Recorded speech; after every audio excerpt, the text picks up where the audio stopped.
Hey guys, so I'm going to show you how to properly do the banded ankle mobility drill. It's something super common you see in CrossFit boxes everywhere, but I find that most people aren't actually doing it correctly or as well as they could for their specific problem. So setup is just a band attached to something sturdy. Does not need to be a rig, but something really sturdy. I like to have something which causes your foot to be a little bit higher than where the band is anchored. It just helps get a little bit of a downward pull on it. Helps avoid it pulling up at the ankle. So you're gonna put your foot in just like you normally would. You're gonna start with the band below your ankle bones. Okay, so it needs to be below your ankle bones, right on the front part of the foot here.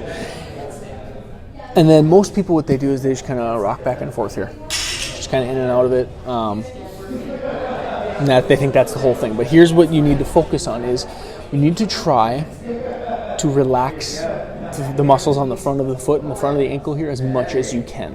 If these all turn out, what happens is it actually locks down the ankle and won't allow you to get the motion you're looking for. So try to keep the foot as relaxed as you can.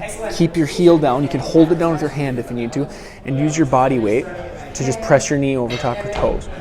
What you should be looking for is a stretch in the back side of your calf or your ankle, not pinching in the front.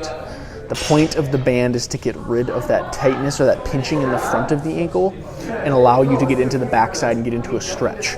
Okay? So for me, I don't really feel anything at this point. That might also be you. If your ankles are stiff enough, you kind of need a little bit more load in order to actually get into the stretch. If that's the case, add some extra load. I'm going to use a 45-pound plate here.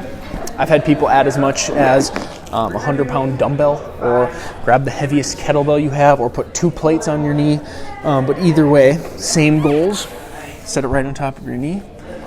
Stay nice and relaxed through the foot and the ankle. Keep your heel down, and then just let your body kind of just drift forward over top of the toes. Now I feel a little bit of a stretch through the back of my calf, which is exactly what you're going for. You can hold it, you can move in and out.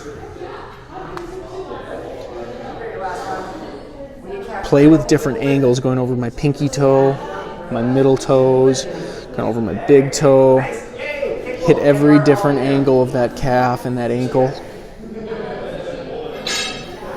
Trying to build up to a total time of 2 minutes. So you can split it up a minute each side, do that twice. You can do 30 seconds at a time, shooting for around 2 minutes total time. Let me know if you have any questions.